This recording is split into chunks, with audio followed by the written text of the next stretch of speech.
Hey, it's Alex from Remote Work Life here, and I'm really happy today. We have a really good guest, a really great guest. I've got Badri Rajesaker with me today. He's the CEO of Jam.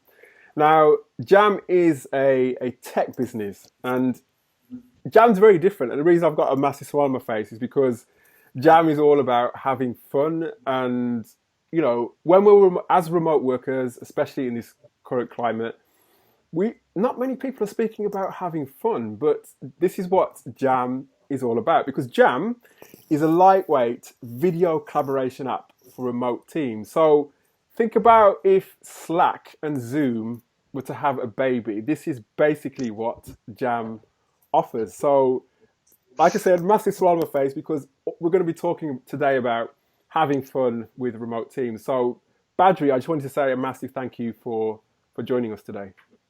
Thank you so much, Alex. Super excited to be here, and I hope everybody's safe out there, but super pumped to be here. No, excellent. I'm so excited to have you. As I said, I can't take the smile off my face.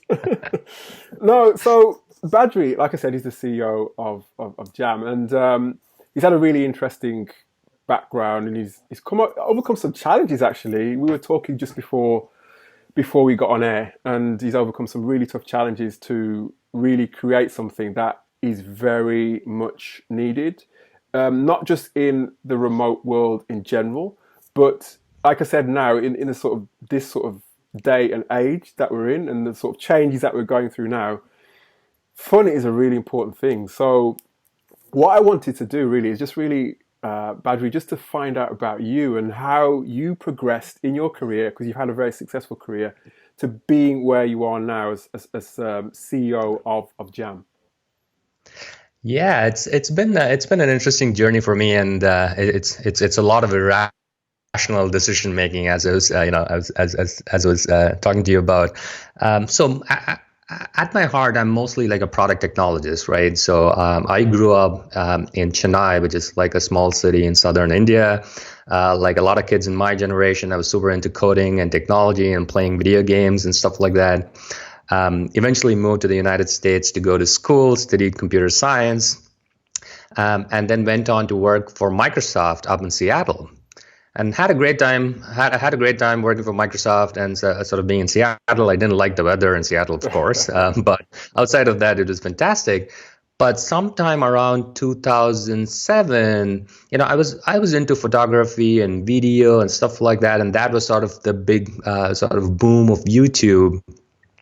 And I got this bee in my bonnet that video communication, the next step to YouTube is going to be, hey, people are just going to be having these video calls online, almost sort of Jetson style. Mm-hmm. And so that idea I found like extremely sort of intriguing. Obviously, it turned out not to be true. It took more than 10 years for that reality to pan out.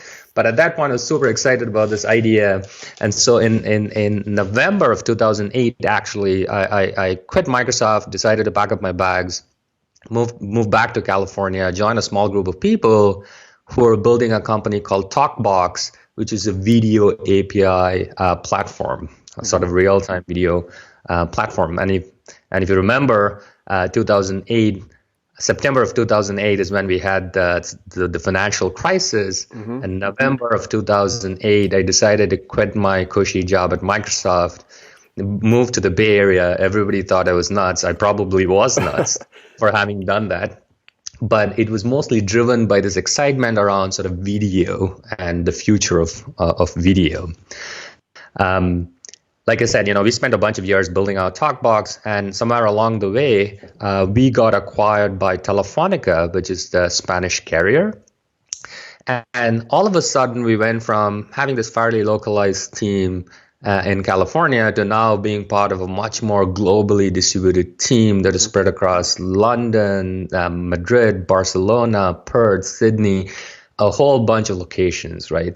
And so I, like a lot of people, got thrust into sort of the remote work sort of movement.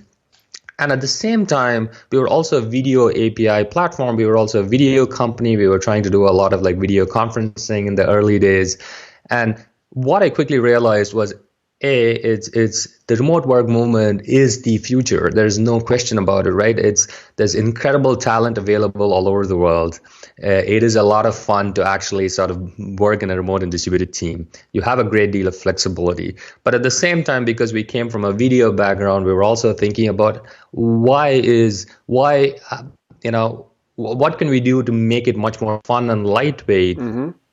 In a way, Slack did that to email. If you look at Slack and email, Slack just made something stayed like email much more informal, fun, engaging. And why does video conferencing imply that we're all sitting in a Zoom call for 60 minutes twiddling our thumbs, right? Like people bored out of the wits. And so the genesis of what we were trying to do with the Jam actually came out of this experience of not only working in a remote team, but also sort of marinating and thinking about real-time audio and video.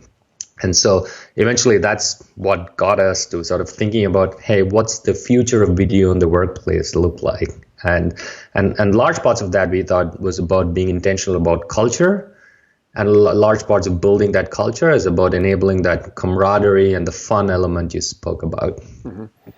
No, it's an interesting story, and like you said, it is a challenge building camaraderie. It's a challenge building a team, even when you're sort of sitting in front of somebody in the same office or next to somebody in a cubicle or wherever it may be. So it does make sense that you had those sort of almost like I guess you could call them visionary moments back in 2008. You know, you were ahead of the game, I guess, back then, and now it's come. I mean, you've got so many different. I don't know. There's so many different tools and applications and plugins that are appearing, but I think there's real value in this because, like I said to you before, right now, and I said to you this to you before we got on the call. When I'm speaking to my colleagues and I'm trying to get that banter and those sort of really lightweight conversations going, I end up having to look for my phone and getting sending a WhatsApp audio message. It's not ideal. I mean, it works, but you still, as a remote worker, you still yearn for those conversations, don't you? Right, that's exactly right. And I think you hit the nail on the head. And if you actually think about what is driving a lot of this as well, is not just the remote work movement, but also what I call sort of the consumerization of the workplace. Our expectations have changed in a way where in our social and consumer lives with our friends, we might be hanging out in Discord, or we might be in house party, or we might be sending Instagram stories. And then the minute you come into work, the only sort of incarnation of video in the workplace happens to be a conference call, which is incredibly boring, has a whole bunch of issues with it in terms of how it's run, how it's structured. And so it's almost as if we have already used all of these expectations in social and consumer apps. And why can't I have the same kind of casual interaction, those micro interactions, that banter in the workplace? And so to some degree, we think it's even more important because of expectations being changed, and the fact that we're all moving to an increasingly remote and distributed future. It's enabling these micro interactions, getting short form FaceTime, the ability to sort of express myself over audio and video with the tone and context becomes super important. And the one thing I would also add is, I think there's too much emphasis being placed on sort of productivity and how do we make teams productive and how do we, drive like more efficiency. And I almost think productivity is sort of an emergent behavior of trust. If you had a team where everybody had like a high degree of trust, there's like a lot of social bonding, camaraderie, and alignment, you're naturally going to be more productive. Absolutely. You're going to trust people doing their jobs. You're going to be more aligned.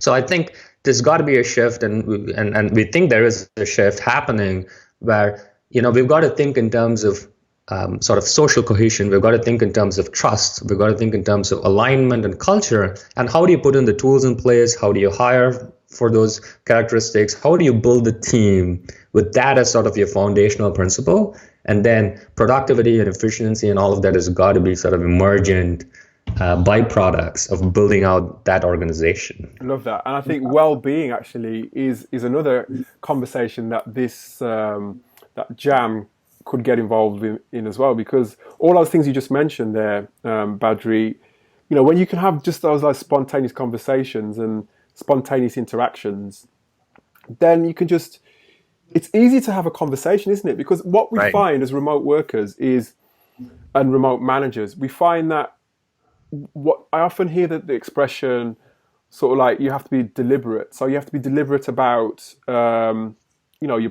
productivity. You have to be deliberate about even creating water cooler moments, those kinds of things, where that shouldn't, you don't really want that. You just want that sort of spontaneity, but you don't want to have to say, let's create this meeting and have all get together and talk about something that's fun. That's right.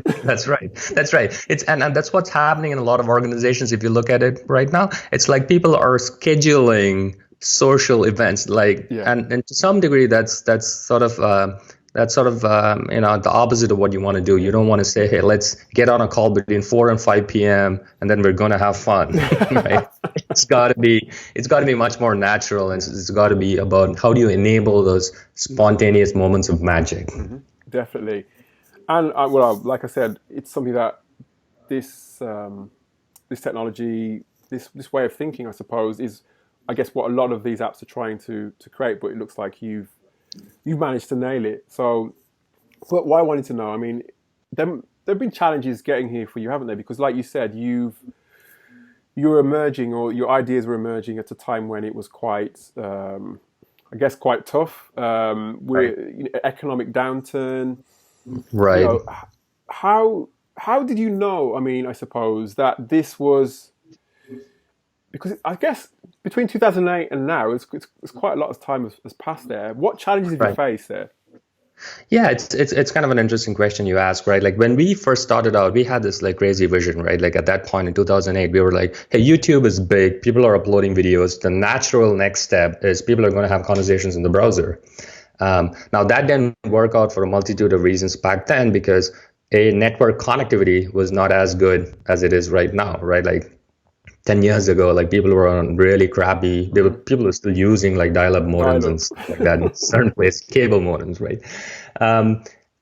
I think the entire sort of the mobile movement has also sort of driven the need for people to have like much more spontaneous conversations. And so the entire smartphone movement also drove a lot of like sort of communication apps and different modalities of communication being explored. And purely from a technology perspective, I think we've come a long way in terms of like just video, audio technology that makes it sort of much more efficient to have these conversations with high quality, with blurred backgrounds. There's a whole bunch of advances that has happened in technology. So I almost treat it as sort of a confluence of happy factors, which have finally sort of come together. Yeah. And I think finally it's been a cultural shift. In terms of people being okay with video in a way where 10 years ago, video was sort of just a novelty, right? Like people would, get on a call and just try it out and that's about it. It was not sort of a serious modality of communication. But now I think video has arrived, right? It's more than arrived, it's prime time. And I think this entire work from home situation is just going to make that, it's going to normalize video even more. My 3-year-old daughter comes up to me and says, I want to Zoom with my friends. Oh my God. So, videos arrive and 3-year-olds are using it as a verb. Tell me about it. It's almost like, it's like second nature now. It's almost like that's all they know, I suppose, and that's what they've become used to. And correct. What I'd say is as well is, the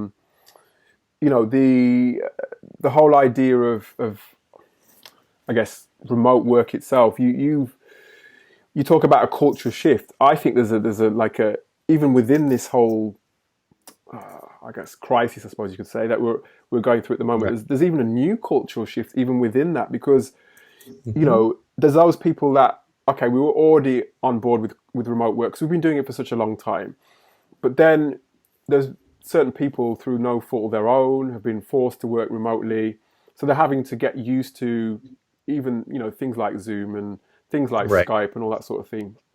And I think people are still getting used to video. That's my opinion. But this is this now, what we're talking about in terms of Jam. This is even further than that. This is like almost you're it's almost like it's taking the friction almost out of the Correct. connection, you know. So it's new. It's totally new in terms of, or totally different in terms of that.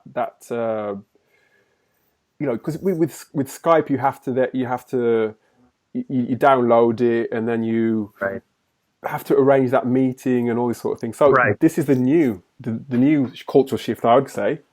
That's right, and I think it's also driven by the fact, and I think it's to your point. But this crisis, one of the things I have personally observed, and I think we were talking about, I have a 3-year-old daughter and a 12-month-old daughter, and one of the things you quickly realize as you're working from home, if you have kids at home, you're a parent, you realize that flexibility of your schedule becomes exceedingly important as we battle down through this remote work reality, which is unlike sort of being 9 to 5 in a physical location in an office where you have a strong compartmentalization of work and not work, that those lines get blurred a little bit when you work remotely, especially with people across various time zones, right?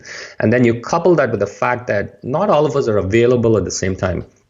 And I take it one step further, and I always say to people, availability is not the same as attention. The fact that I'm available doesn't mean you are now entitled to my attention. Yeah, exactly. And so it becomes all the more important to create tools that adapt to sort of your fluid schedule rather than the other way around, where you've got to adapt your schedule just so you can be on a meeting or just so you can sort of land up at an 8 p.m. call, right? Yeah. So we are taking almost opposite approach to say, hey, the new reality is that schedules are going to be fluid. People are going to be remote. People are going to be working across time zones.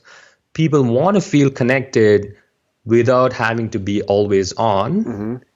And how would you create the culture? How do you think about tools? How do you think about process? How do you think about your entire organization that accommodates that new reality without introducing a whole bunch of friction? Because I think what we have right now is the opposite, right? Like to your point, we're all getting used to meetings, but people are having Zoom fatigue, and they're like, I don't want to hop from meeting to meeting, or, you know, calendaring is a pain.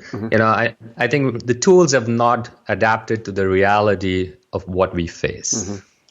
Well, I think this is going a long way to sort of bridging that gap. And like you said, again, when you're working remotely, you're scheduling everything, aren't you? Everything is in your calendar, even those fun moments. So wouldn't it be great if you could just not have to schedule the fun moments and just do them, and that it's done, and then you just carry on with your work and all your, That's right. you know. So That's right. Love it. I love it. So, but with you, how was your transition to remote work? I know some people take to it easier than others. How did you find it? Yeah, it's been sort of an interesting journey for me. In the beginning, when I started working with a large remote and distributed team, it was very difficult for me, like a lot of people, just getting used to the fact that, you know, I felt a little bit disconnected in terms of what was happening.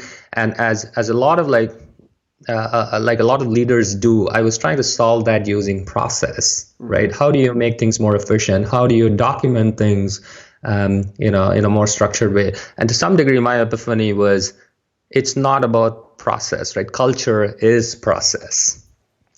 And I was trying to sort of take a sledgehammer to solve this problem, and you really can't solve it through process. So it was hard until I had that mental shift in terms of how I thought about remote teams and how I thought about working with remote teams. And so that to me has been sort of the learning moment, is you've got to fundamentally shift a little bit, I think, in terms of how you think about the organization and how you think about culture. And the other thing I would say is our current team at Jam is pretty crazy in the sense that it's almost as if we took a world map, we picked the worst possible airplane route and decided to build a little team across that. So we're spread across San Francisco, Sydney, Barcelona, and Perth. Oh, wow. How many continents is that?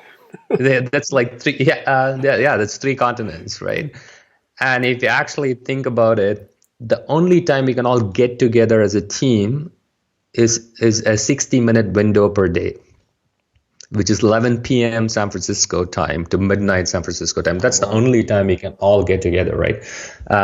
So to some degree, I've gone from one extreme to another. Now I'm such a deep believer in sort of remote and hyper remote teams that we sort of build jam across a super asynchronous, super like remote sort of setup in a way where not everybody can even get on a call at the same time, right? You've got to be spontaneous. You've got to be ad hoc. There's no way for you to schedule stuff. And I think the other thing is you've got to be able to, you can't be, if you're spread across different parts of the world, you have to also have people of that mindset as well that are flexible with that way of working. How did you, I suppose, what is the makeup of your team and how did you go about sort of putting that team together? Yeah, two of my co-founders have had sort of, we worked together for a long time, so we have sort of a good prior working relationship. But essentially one of the things we did very early on was to really hire for people who took a strong degree of sort of accountability and ownership, right? I think that's sort of an important trait to have when you're working in a remote and distributed team. Followed also by the ability to deal with sort of ambiguous information, right? To a large degree, a lot of what happens in remote teams is if people are waiting for instructions or waiting for things to be sort of aligned, it becomes a little bit harder, right? And so I think you've got to think a little bit about hiring the right personalities in large remote and distributed teams. But I think to a large degree that can also be offset by the fact that, it's about driving alignment. Let me step back and talk about this a little bit because I think this is sort of an important point. I think we're all drowning in unstructured data. We're all drowning in stream of consciousness data, whether it's Slack conversations, GitHub comments, Google Doc comments. We're just drowning in data. And one of the problems I think people have is not the lack of data. It's the opposite. It's you've got like too much data. It's the problem. And so the order of the day in sort of modern remote teams is about how do you quickly drive alignment? How do you quickly get color and context communicated across in a way where people understand sort of the motives and sort of the decision making and the thought process behind some of that information they're presented with. And I think to your question of how we've thought about it, we place a lot of emphasis on having these spontaneous conversations, not just for fun and banter, but because people quickly have color and context and can be aligned, right? So there's not a lot of ambiguity in terms of why decisions got made, how they got made, what's the context behind it. And so I think finding lightweight mechanisms to get people talking to each other very frequently automatically drives alignment. And I think that's a hugely overlooked part of remote and distributed teams. I think a lot of people are focusing on information. I don't think it's about more information. It's the second order context around that information. For me, when you remove that information, it's like removing sort of like a weight. It's if off other if it's too much information, people get so inundated with it. That's right. And lose their focus on the mission of what they're trying to achieve for the wider team, I would say. So, no, I like that. I love that. So you've got different elements in your team, or different. What's your team made up of? So you've got marketing. You've got. Talk me through that. Yeah, we're a really small team. We're like a 7-person team. We've got like 5 full-time people and 2 part-time contractors.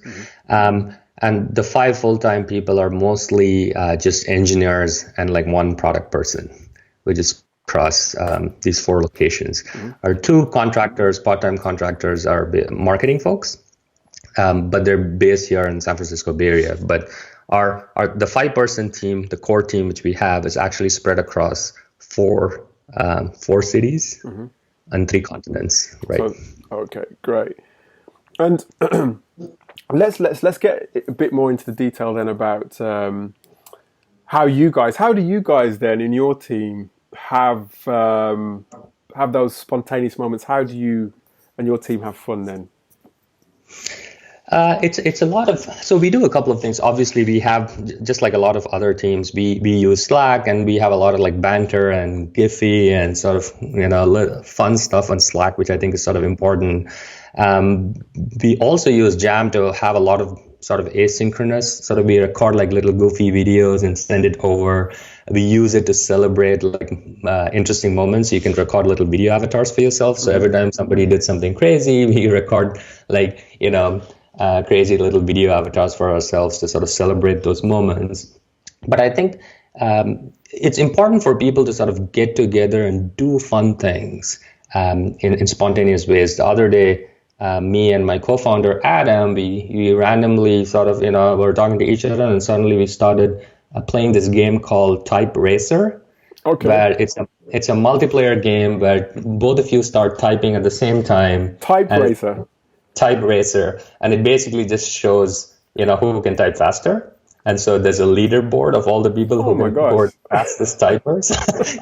So we have a lot of these like really crazy ad hoc sort of situations where we're playing games together, and it's just banter, right? Sometimes we've got like people get together and play Pictionary. It just sporadically happens. And so we encourage a lot of those sort of spontaneous interactions. The other thing I would say is I'm very militant about like sort of not having a background and things like that. Mm-hmm. And so I want kids to run around in the background of my meeting. I want your pets. I want to see your dog. I want to see your cat. And so just enabling not having those backgrounds for us introduces a lot of like personal conversations, mm-hmm. right? Like somebody jumps into the room, your cat comes in the background, and then we start talking about it. And so we try to sort of have sort of much more informal meetings, even if we were having a meeting, in a way where we're encouraging a lot of personal sort of social bonding.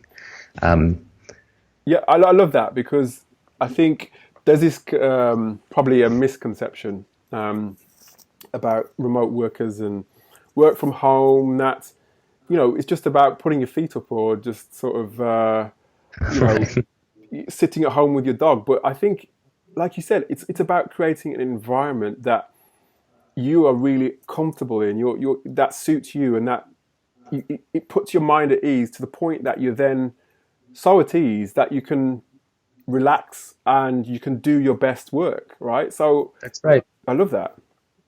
That's right. And I think and I think that also builds trust and culture in a way where you don't have this feeling that sometimes happens in remote teams where people are looking over other people's shoulder. You're always, some people are thinking about, is work getting done, So building that sort of authenticity as part of your culture and as part of your interactions, I think just frees up. It's exactly like you said, you're at ease. People trust each other to get stuff done. They understand their social context, which they're the constraints they're working under. I think it just goes a whole way to sort of make everything much better, smoother, and more fun. Mm-hmm.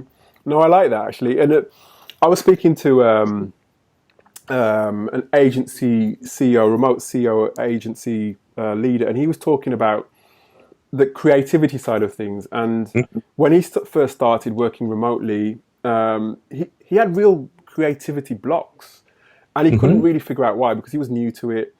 And then he sort of really started to really put his mind to it, and he realized that when he was working in his office, he would take his commute on the train, and in a sense, that was his moment of sort of of thinking and almost like planning what he was going to do in his head. So when he removed that sort of moment, that 30, 40-minute commute or wherever it was, he suddenly found himself at a loss with that. He was at home with his kids, with his wife, and he didn't have any way of sort of, or he couldn't figure out how. And then one day he just went and he sat on his PS4 basically, and he started playing FIFA. And he found that really worked for him. He found that that was the moment for him that really built his creativity, and he was at his peak. I mean, his wife was completely bewildered, because she was like sitting there thinking to herself, "You're on the PS4. You're supposed to be, building this business here." And she was really wondering what was going on. But he was in his best creative moment, For you, that kind of is a long way round of me asking you, what is I suppose, how do you and your teams build that sort of creative spark and get to get things done with your work? Yeah, I would say like twofold. I think the single most important thing, which I think everybody's got to be very intentional in a remote team, and we try to do it, and we've seen other teams do it, is actually unplugging. It's sort of doing the opposite, which is I would almost say, instead of scheduling time to like have fun and stuff like that, you want to schedule time to completely unplug.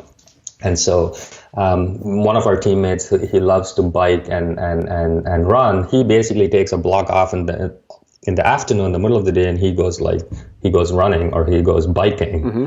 And it's a forced time for him to completely unplug from everything and just do what he loves doing, and then that clears his mind and he can think through things, right? So I think it's super important to be intentional about unplugging as a mechanism to drive creativity. Mm-hmm. The other thing I would say, which is sort of work, is, again, if you actually think about the creative process, it doesn't happen in one go. It's a series of iterative back and forth where you riff on an idea with somebody, you go think about it, then you come back the next day, you build a little prototype, you show it to somebody, they give you some feedback, you keep going. So there's a lot of iterative process that actually happens in creativity. It's not like, hey, I'm going to block off 5 hours and, finish this, right? Mm-hmm, mm-hmm. Again, I would encourage teams to actually sort of spend a lot of time with small show and tell sessions. And whether you do that synchronously with here's a 10-minute demo of something cool I built, or whether you do it asynchronously by recording a little show and tell video, I think it's important for you to communicate or get teams to communicate little ideas in little bits. It doesn't have to be fully fleshed out, doesn't have to be fully baked. But that sort of culture of sharing little snippets of information in high frequency, I think actually drives a lot of creativity. And we've found that super useful when we do hackathons, when people are working on cool ideas. People are even bouncing ideas. Hey, thought about a cool idea in the shower this morning. Wouldn't it be cool if we did this? Mm-hmm. And people record a little snippet and send it out, and then people responded, and sometimes people forget about it and move on to the next idea. But it's the ability to have those little brainstorming sessions asynchronously, mm-hmm. which I think is super important. I think what does not work is getting everybody in a call and saying, we're going to take a bunch of like sticky notes and do brainstorming, right? Yeah. That works in theory, never in practice. No, I like that. When you talk about that and the show and tell side of things, I wish we could just show how Jam could actually make that work. And I think you should have a look at Jam, in fact. So you should go across to jam.app, and that's Jam with 2 M's, .app, and that's APP, just to have a look. And Badri, how does that work then with Jam? Because I described how I sort of do sort of spontaneous conversations with WhatsApp with my friends or my colleagues and co-workers. How does that work in practice with Jam? Yeah, and Jam, you can almost think of like 3 sort of core elements to the application itself. You have a very simple contact list that's always on top, and we have a whole bunch of presence and conversational discovery. If Jane and Joe are talking to each other, you know that they're having a conversation, and you can quickly jump in if you wanted. So there's spontaneous conversational discovery built into it. And once you get into a conversation, video doesn't become front and center. You just have a bunch of floating heads that float around. And so you can have off in a corner as you're doing something else. Yeah. And then you could also record little Instagram stories, like snippets of video, talk through stuff and just blast it out to your team. Hey, I was thinking about this idea this morning. Look what I built, and that's it. And that automatically gets aggregated. So it's this super simple mixture of presence, live conversations, and recorded messaging, sort of bundled into one lightweight experience. So everybody, just have a look at jam.app. That's JAMM.app. And okay, so it sounds like, Jam is very good for different kinds of teams, obviously, different kinds of remote teams. You've got product teams, engineering teams, leadership teams, sales, marketing, customer experience. Lots of different applications for it. And I'm looking here now. It says huddle with your team. Is that what you were just describing then, the huddle side of things, or is that a different a different sort of module. No, that's right. It's all part of the same application where you can quickly jump into like a huddle with somebody. You can do a one-click sort of conversation with them. You could use whiteboarding and collaborate with them, or you could send recorded messages, right? So it's all sort of bundled into one lightweight experience where we're saying, let's say you use Slack. You don't really think about, am I going to text you synchronously or am I going to text you asynchronously, right? I'm just going to text you. Yeah, exactly. If you happen to respond, you respond. If you don't, you don't. And so we're trying to bring that same sort of modality in a very lightweight audiovisual experience. Mm-hmm. And like one of our users said, real work happens in between meetings. So it's about enabling those conversations in between meetings. Mm-hmm. We're not about like making more efficient meetings or driving a better meeting experience, right? We want you to have less meetings. We want you to be talking more and meeting less, essentially. I like that. I like that idea. So, what are the plans then for Jam? Where do you stand at the moment, and what are your plans for the foreseeable?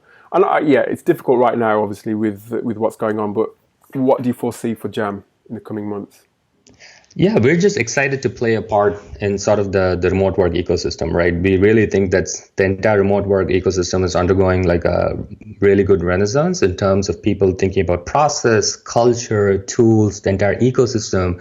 And we just want to play a small part in sort of enabling that ecosystem. And so we're excited about sort of evolving Jam with all of our features in our product roadmap to enable much more lighter weight conversations, public links, much more shareable external sort of content, but just generally excited about the space and generally excited about, what's happening with the entire remote work ecosystem.